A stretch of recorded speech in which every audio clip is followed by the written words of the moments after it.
a shocking divorce.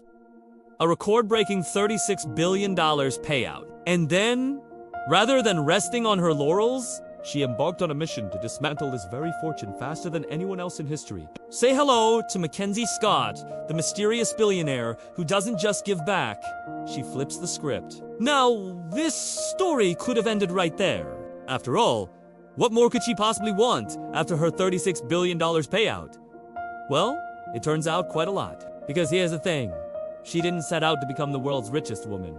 In fact, she started out much more modestly. Born in 1969 to two Stanford University literature professors, Mackenzie Tuttle had an unusual upbringing.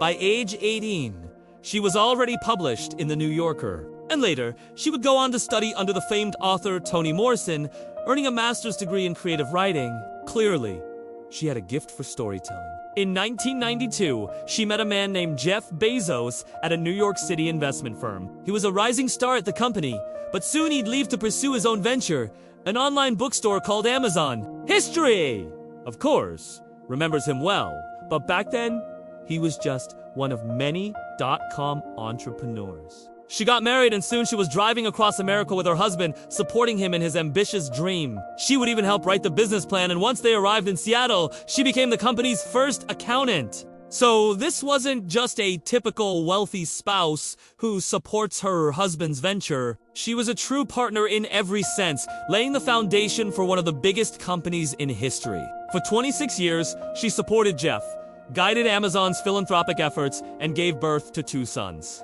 Then suddenly, in 2019, they announced their separation. And in April 2022, their divorce was finalized. By that point, Jeff Bezos was the richest man in the world. And according to Forbes, he had to pay his ex-wife $36 billion, making it the biggest divorce settlement in history. It was a sum so large it prompted headlines around the world. But for Mackenzie Scott, it was just the beginning of her story. Because she had already laid the groundwork for what she'd do with her newfound wealth. And it had nothing to do with buying an island or a yacht. It started with her signing the giving pledge, promising to give away the majority of her wealth during her lifetime. But she didn't stop there. Most billionaires make massive donations, but usually it's done in ways that benefit them. They establish foundations with their names on them, or they set up scholarships that bear their likeness. She flipped that on its head. Her blog posts announced a series of staggering gifts: $184 million to Habitat for Humanity, $435 million to Planned Parenthood, $4.1 billion to groups fighting for racial equity. And those were just the beginning. In July 2020, she wrote an open letter explaining her strategy. Instead of traditional top-down philanthropy, she proposed something radical. Give unprecedented control and resources to the organizations that are closest to the problems they trying to solve. She called it trust-based philanthropy, and it was a complete game changer. Overnight, she became the largest donor in the history of the American Red Cross, giving $500 million to help communities hit by disasters. She pledged $2.7 billion to groups addressing inequality and injustice. And she donated $1.7 billion to organizations working to combat climate change. But perhaps even more significantly, she pledged $82 million to groups supporting women and girls. And she didn't just stop at big organizations. She went out of her way to support smaller ones. One of her most touching gestures was donating $12 million to the Beijing Center, which helps survivors of human trafficking.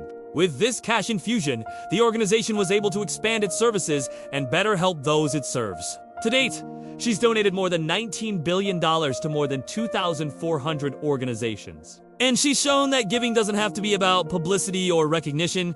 It can be about empowerment and trust. From a novelist to a tech executive to one of the most generous philanthropists in history, Mackenzie Scott's story shows us that true wealth is about what you give back, not what you hold on to.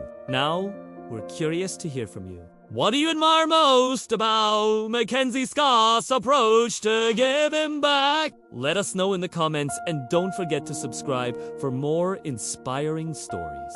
Until next time.